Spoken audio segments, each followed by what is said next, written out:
खासतौर पर हम जब देश अब वन नेशन वन इलेक्शन की तरफ बढ़ रहा है, तर्क दिया जा रहा है कि इससे भारतीय अर्थव्यवस्था को बड़ा फ़ायदा होगा, विकास दर बढ़ जाएगी।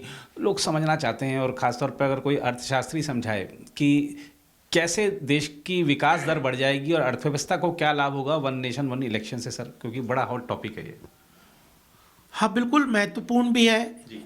देखिए, एक तो एफिशिएंसी इन इलेक्शन प्रोसेस तो है ही। जी।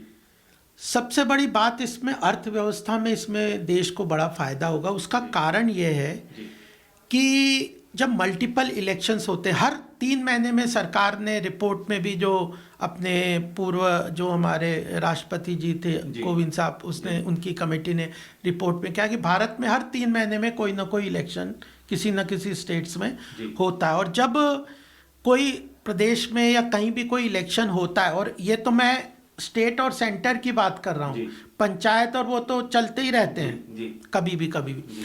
तो जब भी कोई इलेक्शन होता है तो आचार संहिता लग जाती है, गवर्नेंस के कोई भी डिसीजन लेने में रोक लग जाती है।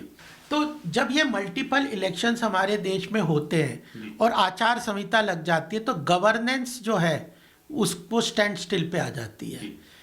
नेता तो इलेक्शंस में बिजी हो ही जाते हैं, बट आचार संहिता के कारण कोई भी गवर्नेंस के मेजर डिसीजंस बंद हो जाते हैं। तो यह अपने आप में एक बहुत बड़ा चैलेंज है। जब तक एफिशिएंट और इफेक्टिव गवर्नेंस नहीं होगी, देश का विकास और प्रगति नहीं होगी। तो हमें एफिशिएंसी गवर्नेंस में लाना बहुत ज़रूरी है और इफ़ेक्टिवनेस उसकी लाना ज़रूरी है। तो ये मल्टीपल इलेक्शन एक तो उस तरह से रुकावट डालते हैं, और गवर्नेंस होगी तो सभी तरह इकोनॉमिक डेवलपमेंट, ग्रोथ, सब चीज़ें उसी पे डिपेंडेंट होती है। एक तो ये बात है। दूसरी महत्वपूर्ण बात है कि ये जो मल्टीपल इलेक्शंस होते हैं तो इसमें जैसे जब भी इलेक्शन आते हैं तो डिफरेंट स्टेट्स के, मान लो महाराष्ट्र में इलेक्शन है तो उसको कंडक्ट करने के लिए सारे देश के लोगों के जो सरकारी कर्मचारी जाते हैं, ऑफिसर्स जाते हैं, उनकी पोस्टिंग इधर उधर चेंज होती है, तो एक डिस्टर्बेंस वहाँ से भी होती है। और फिर खर्चा भी बहुत बढ़ जाता है। तो महत्वपूर्ण बात यह है कि फोकस तरीके से गवर्नेंस हो, सरकार के जो डिसीजंस हैं उनको अच्छी तरह से लेके इम्प्लीमेंट कर सके, जो जन कल्याणकारी या जो भी इफेक्टिव गवर्नेंस के डिसीजंस हैं वह सब भी हों, तभी देश की इफेक्टिव गवर्नेंस होगी। तो यह एक महत्वपूर्ण मुद्दा है और हमारे देश में पहले तो होता ही रहा है शुरू के। और जो अपोजिशन कह रही है कि भाई ये एंटी कॉन्स्टिट्यूशनल है, अरे तो आपका मतलब है पहले जो 3 इलेक्शन साइमल्टेनियसली हुए थे वो क्या एंटी कॉन्स्टिट्यूशनल थे?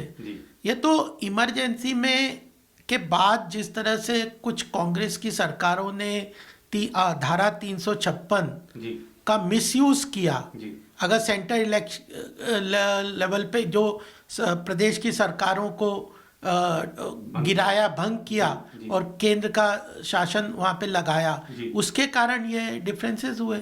तो मेरे ख्याल से तो साइमल्टेनियसली इलेक्शन अपने आप में कॉन्सेप्चुअली इसमें सब लोग एग्री कर रहे हैं कि कॉन्सेप्चुअली ये बेटर है, देश के लिए भी अच्छा है, अर्थव्यवस्था के लिए भी अच्छा है, गवर्नेंस के लिए भी अच्छा है, और एक तरीके से जो इलेक्शन कमीशन के जो खर्चे उनको भी कम करेगा।